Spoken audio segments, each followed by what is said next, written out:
Good morning, Southbridge. I'm glad you guys are here with us this morning, regardless of where you are. You might be at home, You might be with friends, you might be on vacation, or maybe even on campus at a live watch party. We welcome you guys. There's a lot of crazy stuff in the world right now, but we serve and worship a great, great God who is in control and is bigger than what we can possibly ask or imagine. We're going to read our invitation this morning from Philippians chapter 2. Have this mind among yourselves, which is yours in Christ Jesus, who, though he was in the form of God, did not count equality with God a thing to be grasped, but emptied himself by taking the form of a servant, being born in the likeness of men, and being found in human form, he humbled himself by becoming obedient to the point of death, even death on a cross. Therefore, God has highly exalted him and bestowed on him the name that is above every name, so that at the name of Jesus every knee shall bow, in heaven and on earth and under the earth, and every tongue confess that Jesus Christ is Lord, to the glory of God the Father. Pray with me. Dear God, thank you so much for this morning. Thank you for a time to worship you, a holy God who is exalted and who loves us. I just pray as we come in to worship this morning that we might trust you with all the stuff that's going on in the world, all the stuff that's going on in our lives, and know that you are a God who loves us so much and that you're in control.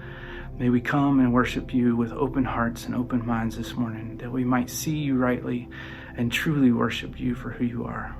We love you, Lord. In Jesus' name we pray. Good morning. Thanks for joining us. I just want to encourage you, encourage ourselves, that we would be like King David this morning in Psalms 103, where he reminded himself to bless the Lord, O my soul, and all that is within me, bless his holy name. Bless the Lord, O my soul, and forget not all his benefits. I don't know what you're walking through, what you're going through, but may we remember what Christ has done for us on the cross of Calvary. May we remember that he is our living hope as we worship him this morning.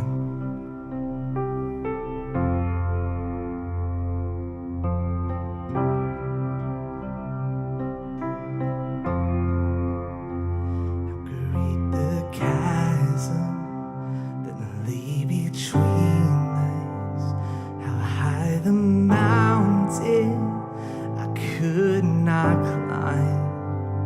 In desperation, turned to heaven and spoke your name into the night. Then through the darkness, your loving kindness tore through the shadows of my soul. The work is finished, the end is written. Jesus Christ, my living hope.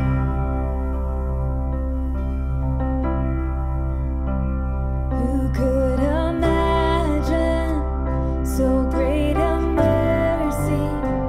What heart could fathom such boundless grace?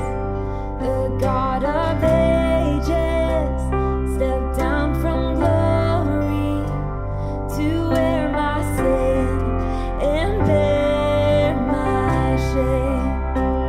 The cross has spoken, I am forgiven. The King of Kings calls me his own. Beautiful Savior, I'm yours forever. Jesus Christ, my living hope. Hallelujah, praise the one who set me free. Hallelujah, death has lost its grip on me. You have broken every chain. There's salvation in your name, Jesus Christ, my living hope. Hallelujah, praise the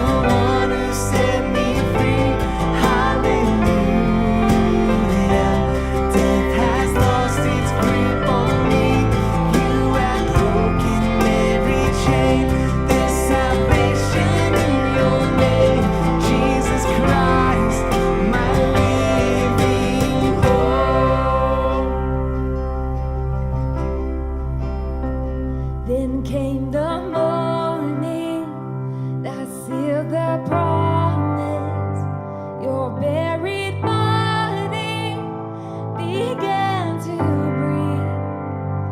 Out of the silence, the roaring lion declared the grave has no claim on me.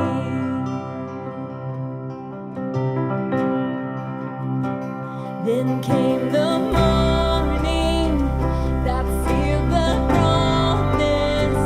Your buried body began to breathe. Out of the silence, the roaring lion declared the grave has no claim on me. Oh Jesus, yours is the victory.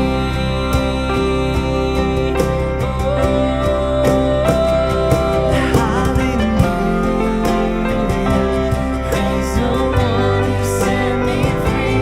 Hallelujah. Death has lost its grip on me. You have broken every chain. There's salvation in your name, Jesus Christ, my living hope.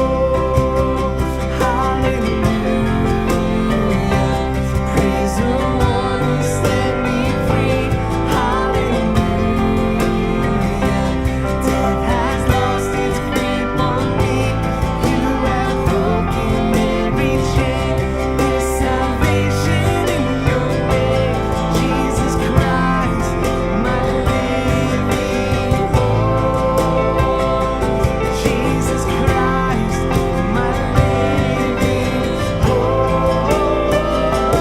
God, you are my living hope.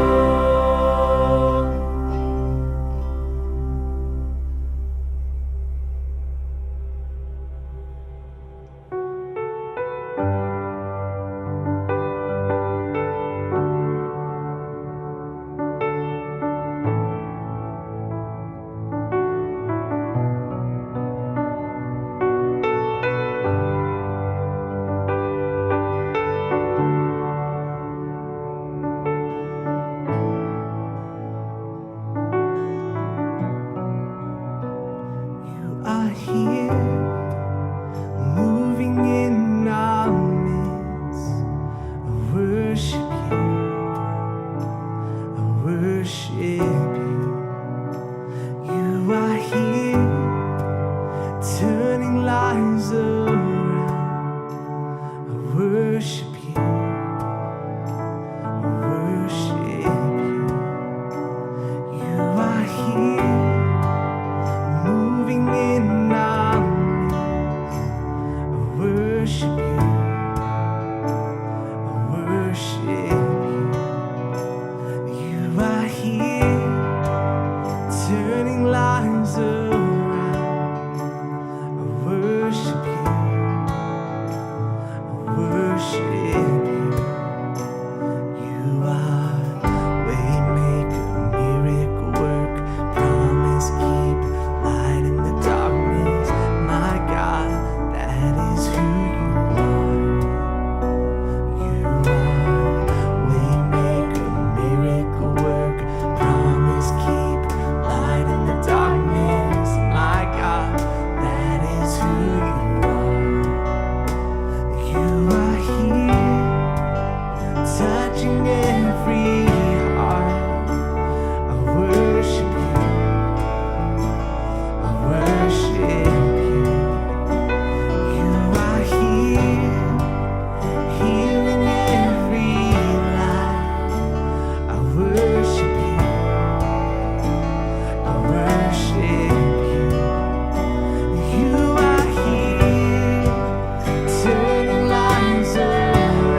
Think about this day 1 year ago.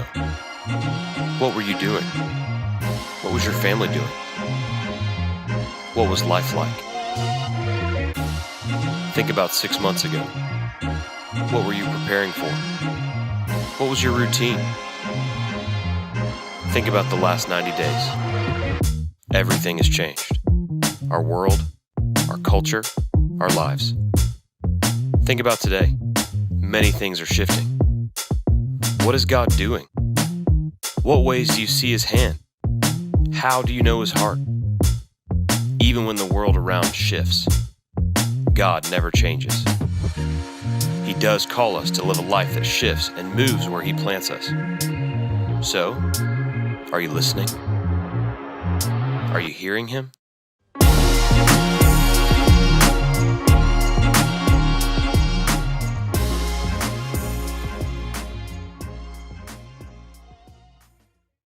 Good morning, Southbridge.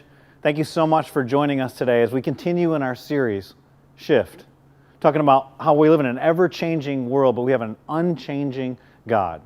Today you have the wonderful privilege of being able to hear a sermon from one of our friends, a pastor, an apologist, a professor, Sean McDowell. Sean's an apologist. He's been voted as one of the top 100 apologists in the world. He's written and edited a bunch of books. He's currently serving as a professor at Biola University. He's got a bunch of degrees. He's super smart. One of the things I love about his humility is he still teaches a high school Bible class because he wants to stay in touch with young people and what's happening. And it's one of the reasons why he has such an effective ministry. And today he's going to bring a message to us about how to respond in this ever-changing world and what it looks like to really demonstrate Jesus to others. So let me pray for Sean, and we're just super thankful to have you here today, Sean. Let me pray. Father, thank you. Thank you that we can open up your word. And I pray you'd open up our hearts. I pray you'd change us. I pray you'd push us. I pray you'd move us to be more and more like your Son, Jesus, as a result of opening your word. It's in Jesus' name I pray. Amen. Hey, Southbridge Church, what an honor to have a chance to be with you this Sunday. Wish I could be there in person. Obviously, due to this craziness, we can't, but that'll give us an excuse to do it sometime in the future. Pastor Scott, I appreciate the kind introduction and for this opportunity. And Pastor Dave Morley, know that the McDowells love you and are grateful for your faithful ministry over so many years. Well, the theme that you're in right now, I think, is great. This idea of shift, that culture around us always has shifted, and it always will shift, but the gospel remains the same.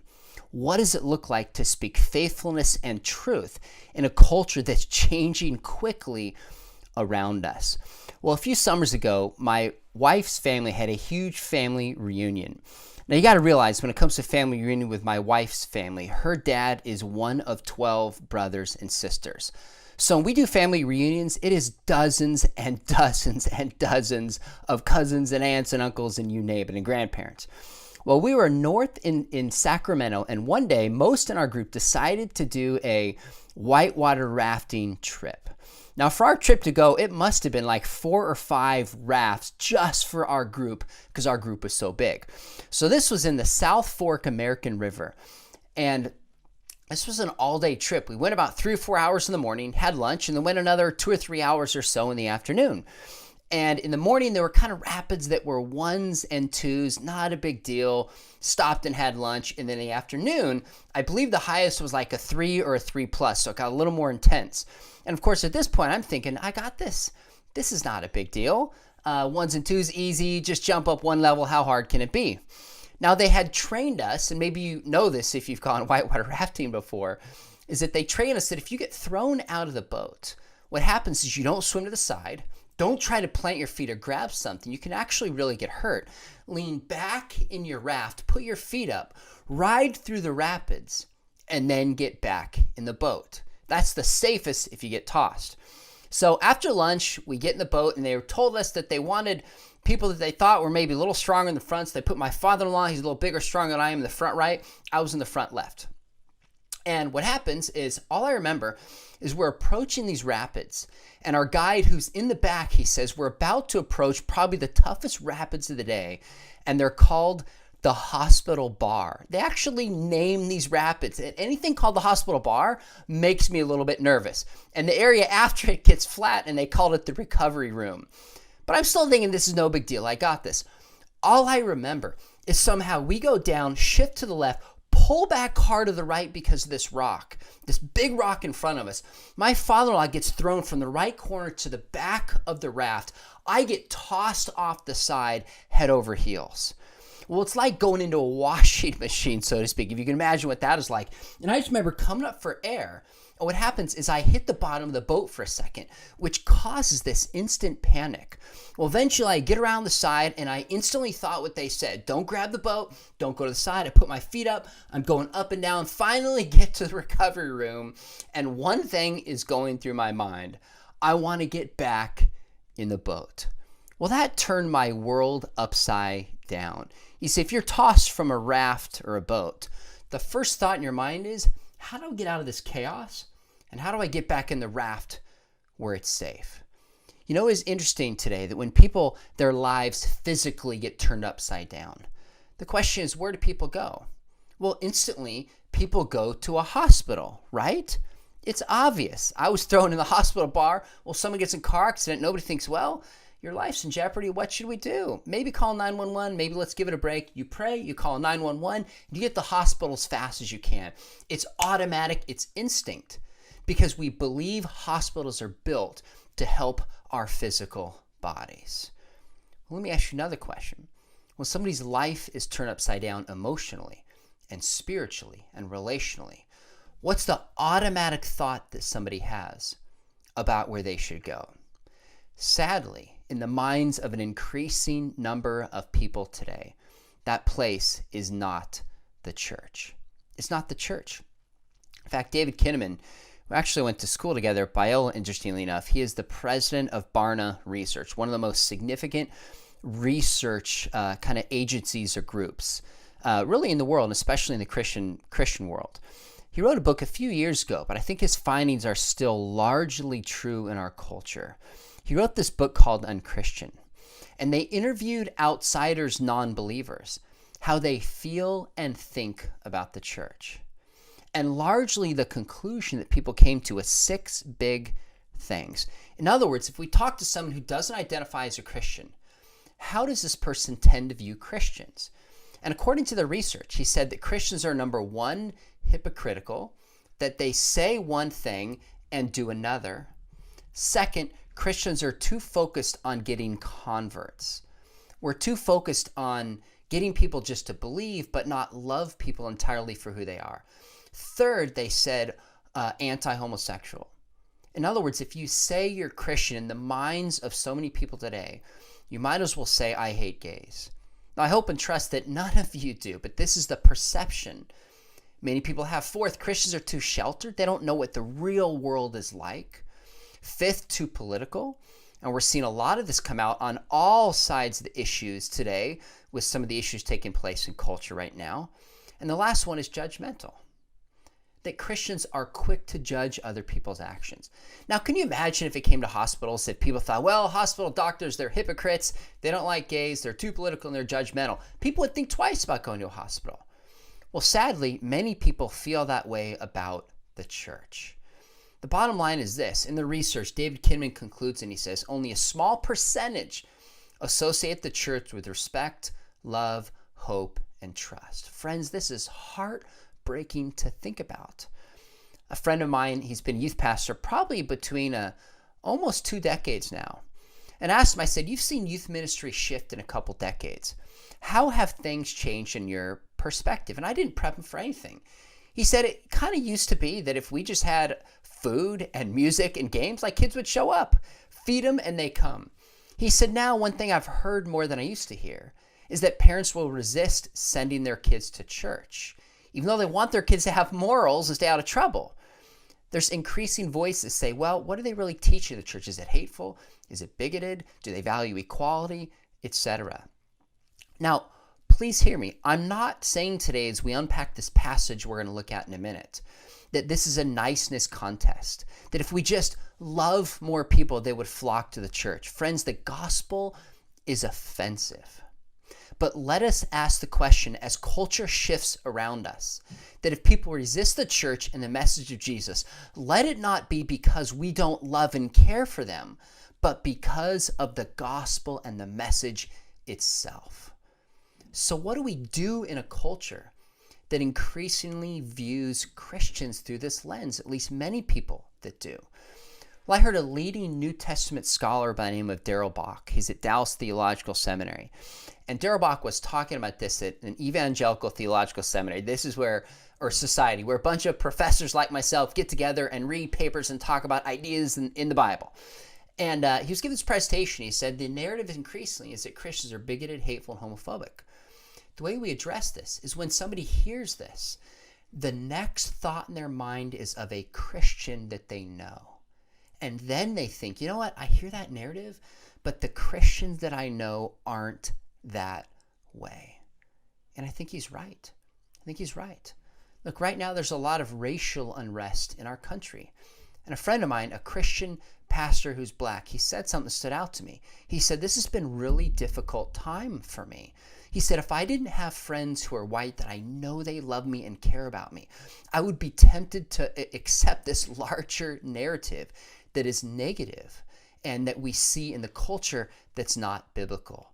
I thought, wow, whether non-believers or believers, relationships are powerful.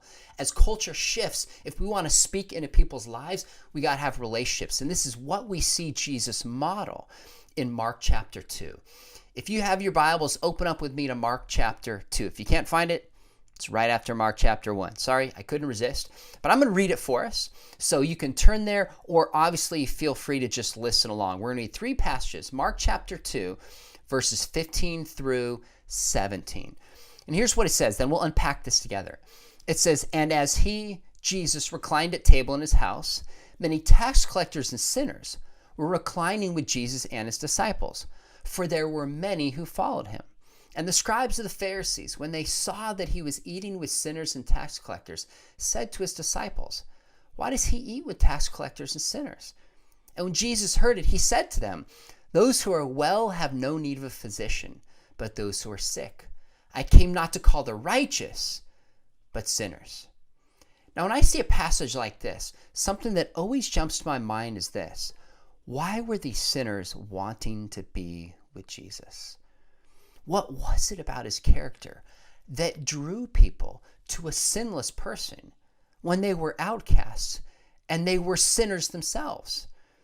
When I think about times in my life where I wasn't following the things God wanted me to do, I didn't find myself being attracted to the people that were holy, but somehow they're attracted to Jesus. So what was it about Jesus, the only sinless person who's ever lived, that even sinners were drawn to him? That's a question for all of us to think about. Now in this passage, let's discuss some of the details taking place. It says, as he reclined at table in his house. Now I think for those of us in larger Western culture, we may miss some of the significance of what it means to dine with somebody in an Eastern culture. You see, dining was one of the most important relational things that were done in Eastern cultures, even today, but in the time of Jesus. If you sat down and shared a meal with somebody, you were saying, I accept you and I consider you a friend. So amidst the busyness of life, people were to sit down, break bread together. This is where relationships were built, stories were told, and people just connected together. This is a part of what makes the betrayal of Judas so egregious, is notice where it took place, when they were sharing a meal together. Part of what made it so just horrible is that Judas discovers at a meal breaking bread with Jesus that he would in fact betray him. Jesus chose that setting to make sure his audience didn't miss how deep Judas's betrayal actually was. So Jesus is sitting down with these sinners and he's breaking bread with them. He's connecting with them. He's fellowshipping with them. He's talking to them. He's listening to them. He's sharing with them. This was a radical thing in that culture for Jesus to do. But then it says next, it says many tax collectors and sinners were reclining with Jesus and his disciples. Many tax collectors and sinners were reclining with Jesus and his disciples. Now, most of you probably know how oppressive the tax system was at this point. Tax collectors, at least according to the Jews, were considered some of the greatest outcasts and betrayers of their own people. Now, why? Because they would work for Herod or on behalf of the larger Roman government to go take taxes from their own people. And then what the tax collectors would do is they would siphon some off the top and keep it for themselves. So imagine if you're a Jew at this time, you're being oppressed by the Roman Empire, and one of your own people says, you know what, I'm going to side with the Romans and take advantage of you. Of course they'd be angry with them.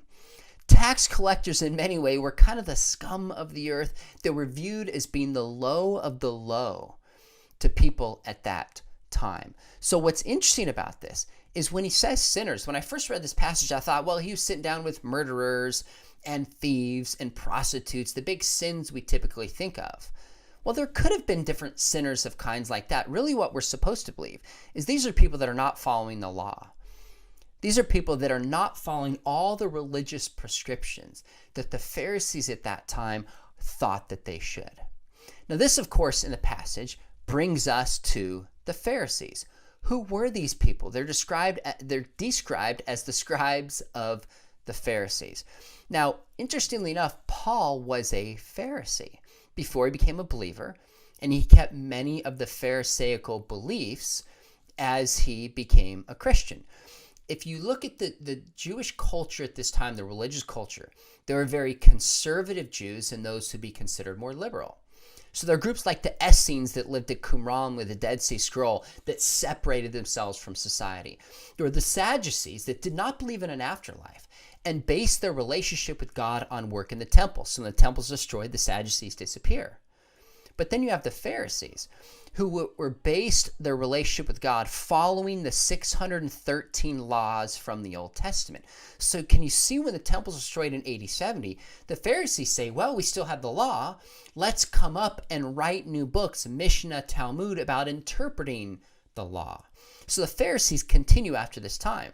But essentially, this is a group that felt like their relationship with God was tied deeply to closely following the prescriptions of the law. This is a part of what it meant to be a Pharisee.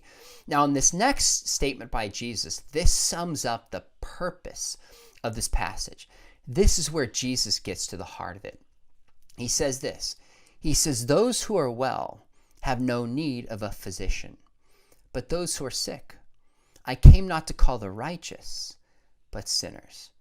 Let me say it again. This is Mark 2, verse 17. Jesus says, those who are well have no need of a physician, but those who are sick. I came not to call the righteous, but sinners. So here's the question. Is Jesus saying that only some are sick? Is Jesus saying, well, there's two groups of people? And by the way, we all have a tendency to do this, don't we? I played basketball at Biola University, and my coach is a PhD, 2 or 3 masters, brilliant. He's already in the Hall of Fame, the NAIA, for being an amazing coach and even a better person. I learned a lot of life lessons from him. One of the things he would say, interestingly enough, is he'd say there's two kinds of people in the world. Those who return their shopping carts and those who don't. And that always has stuck with me. So whenever I'm shopping and I don't return my cart, I'm thinking, I'm that guy. I better return my cart. Well, we have this tendency to put people into two categories, and sometimes it's helpful. Well, in this case, is that what Jesus is doing? Is Jesus saying, well, there's righteous and there's sinners, and I came to call the sinners, not the righteous? We actually know for sure that this is not what Jesus is saying. Now, how do we know this? Because Romans 3:23 tells us, for all have sinned and fall short of the glory of God. Now, if you actually look in the original Greek, do you know what all means? Yeah, it means all. There's nothing fancy to it. It means everyone without exception. All, past, present, future, have sinned and fall short of the glory of God, except Jesus, of course, the only exception. In fact, 1 John 1:8, John the Apostle Jesus says, if you say you don't have sin, you're actually in darkness and you're not in the light. You're deceived. Jesus said it's out of the heart in Mark chapter 7 that comes laziness and lust and sloth and pride and anger. All have sinned and fall short. So what does Jesus mean when he says he came not for the righteous, but for sinners? Jesus is using righteous ironically towards the Pharisees. You see, he's not saying they're righteous. He's saying they're self-righteous, and they don't even see that they're sick and need the medicine that Jesus has to offer. You see, Jesus didn't come for people who say, I'm fine, I got it figured out, I know the law that I can follow. Jesus basically saying, I'm not wasting my time with those people because they're not open to the message I have to hear. I'm coming for those, although everybody is sick, so to speak. I'm coming for those who are sick, spiritually speaking, who are open to the medicine that I have to offer. Now look, think about it. Who goes to a doctor?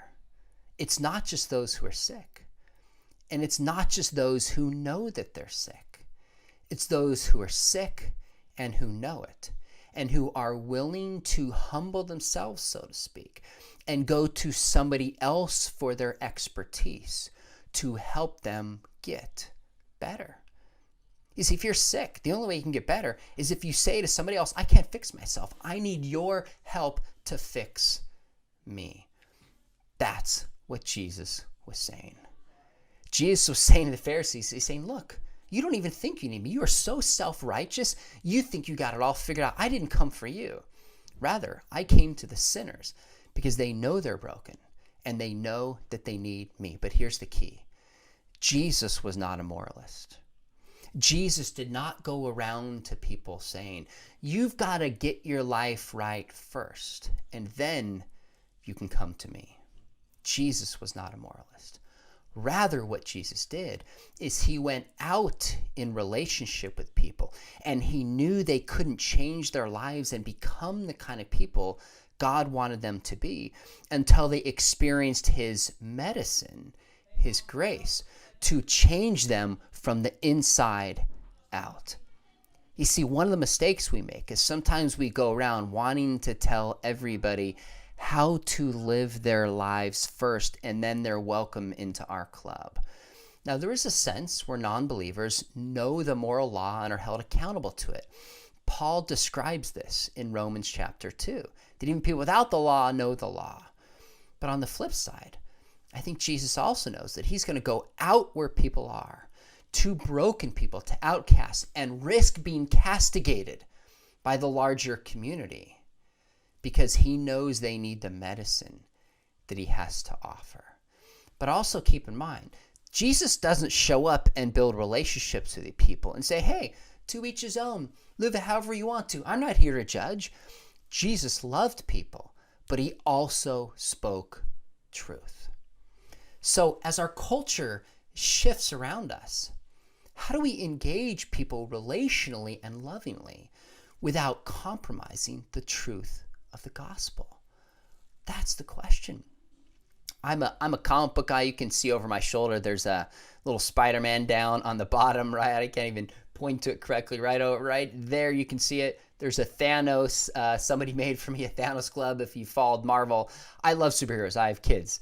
But the story came out probably a few years ago, maybe 6-8 years ago, about this character by the name of Iceman, who's a part of this superhero group called the X-Men. And it came out, the story was Iceman is gay. And there was a Christian spokesman who came out and said, here goes Marvel again, indoctrinating our culture, telling people that this is okay, shame on Marvel. And of course, the larger media picked up on this and tried to shame the conservative for saying this. Well, I heard that, and I understand his hesitation because I do think movies incorporate certain characters and tell stories that shape the larger society. But I also thought, how, if somebody asked me, hey, you're a Christian, what do you think about this story of Iceman being gay? How would I respond? How could I lead with grace relationally to maybe have the chance at the right time in the right way to be able to speak truth into somebody's life? So at that time, someone came to me and said, hey, you're a Christian. I understand you've actually written about same-sex marriage and said that it's outside of God's design. So what do you think about Iceman being gay? My response would be, you know what, I'm not surprised. Our culture is shifting, has different understandings as a whole of relationships. Marvel's a business. They're probably trying to represent everybody and make sure they don't alienate anyone. I'm not surprised that Marvel would do this. But you're a Christian. Don't you think that's wrong? I would say I am a Christian. Because I'm a follower of Jesus, I'm bound to follow the teachings of Jesus and what he said about marriage. But the reality is LGBT kids are more likely to be depressed, more likely to be lonely, more likely to be hurting maybe Marvel's doing this, yes, for business, but maybe they are actually trying to help kids by doing this. Now, I might differ with Marvel and their worldview and how they approach this, but given that LGBTQ kids are hurting so much today, maybe we could lock arms and find some common ground. I'm not saying you have to respond the way that I did, but as our culture shifts around us, how do we stick to the truth of the gospel, but lead with grace and kindness? I read a book not long ago by a commentator. You might recognize her name, Kirsten Powers. She used to be with Fox. Now she's, I believe, a kind of a guest commentator regularly on CNN. She has written for USA Today and other publications. Well, Kirsten Powers growing up was at least an atheist or an agnostic, did not believe in God. And she's written that she basically thought Christians were idiots. And we get together with her friends and talk about how dumb and ignorant and harmful Christians are. Until she met a guy. And there was something different about this guy. He didn't fit the norm of what a Christian was supposed to be like. So he said something to Kirsten. He said, and keep in mind, she was very progressive and on the left politically and religiously. And he says to her, he says, do you consider yourself open-minded enough to consider going to church and hearing a different perspective? Now, that kind of claim should appeal to anybody, but especially people who describe themselves as progressive. Open-mindedness is a virtue that they tend to hold on to very strongly. At least many of my progressive friends do. And she was like, I was trapped. I had to go. So she goes to church, and it turns out it was in Manhattan. It was Redeemer Press, and the pastor was Timothy Keller. And at that time, he was going through a series called The Reason for God. He was walking through the evidence for the Bible, evidence for the resurrection, evidence that God exists, reasons why God allows pain, answering these tough questions. She had never heard this before, and she ends up becoming a Christian. Well, she wrote a book called The Silencing, and what's interesting, even though she's a Christian, she is farther to the left of me on a lot of political and moral social issues. So if you're on the left, and she wrote a book criticizing the left, saying that the left, many of them have lost some of their commitment to, say, free speech, human rights, etc. So coming from someone on the left is very interesting kind of voice. It's a fascinating book. So she walks through the book, how you see it in education, how you see it in entertainment, how you see it in the universities and culture. And then she gets to the end, she says, how do we change so we don't have a culture that just silences and shuts people down, but we listen to people? So I'm reading it going, this is a pretty interesting book. I get to the end, and her solution was in probably 2 lines in 1 paragraph. And I read it at first, and this is a hardcover book, which, I don't know, probably cost me $23, $25. I remember I took it and I threw it across my desk. I was like, really? I spent $25 on this, and this is all she gives me? But then I thought about it some more. And then I thought about it some more. And I started to realize there was some real wisdom in what she said. You know what she said?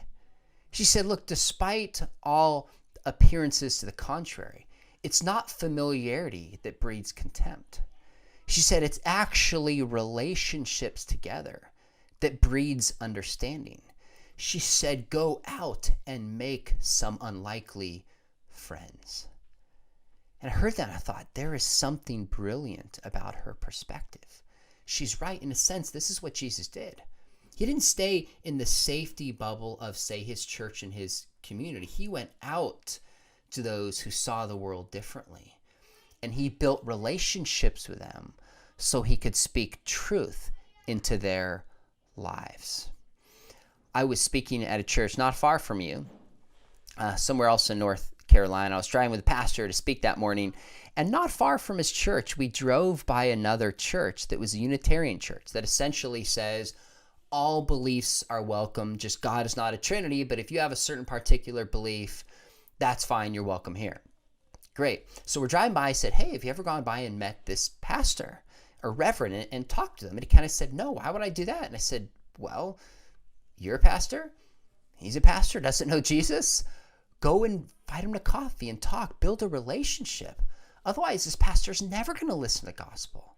If you build a relationship with him, not just to win an argument and convert him, but to love him with the hopes that he would believe in Jesus, then you're in a position to speak into his life.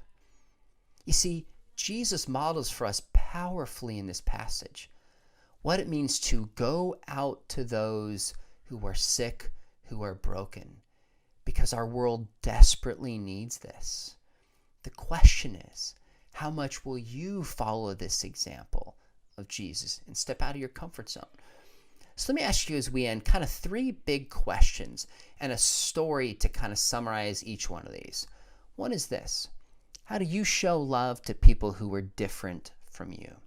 Could be different politically, could be different racially, could be different religiously.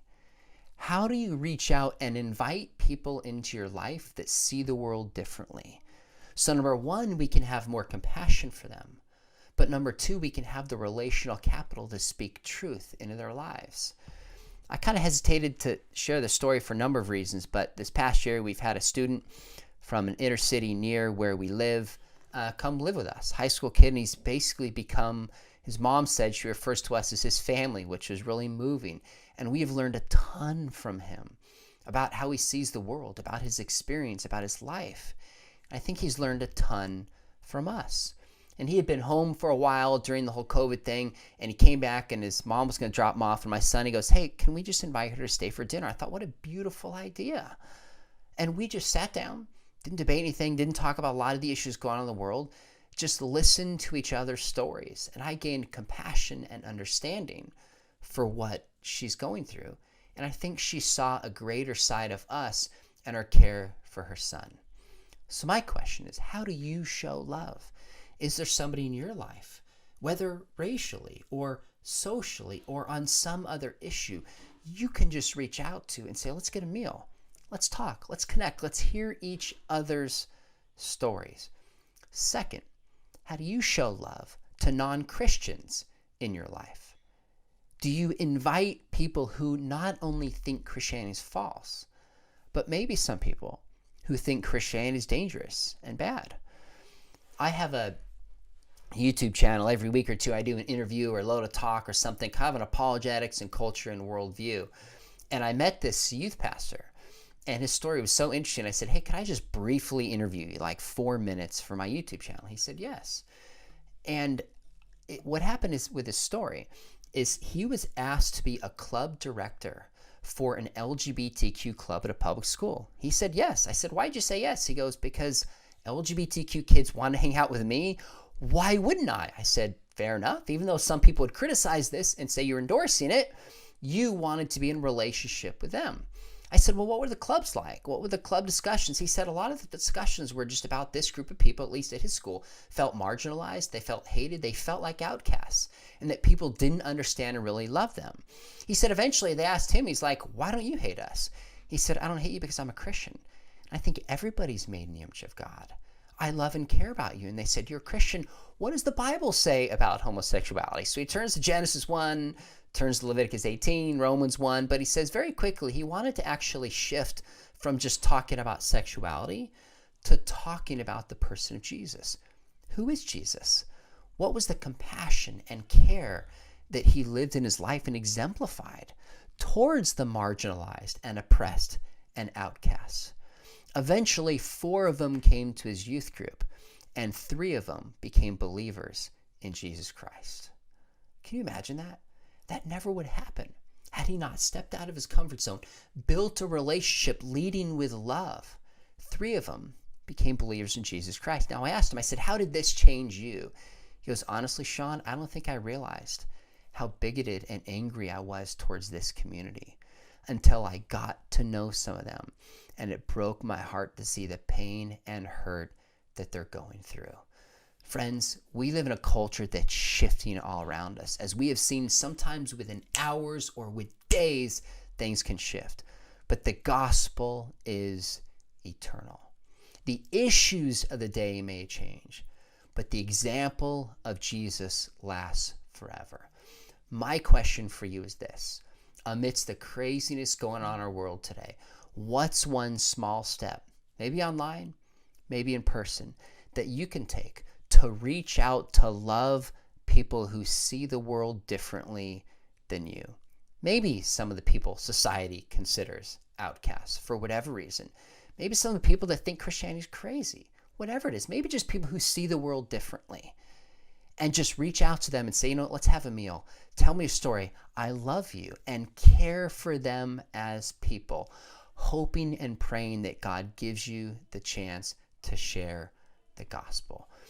That's my hope and challenge for you to hold on to as the culture shifts around us. Again, Pastor Scott, Pastor Dave, I'm really honored at this opportunity, and I will be praying for your church as you go through this important series. God bless.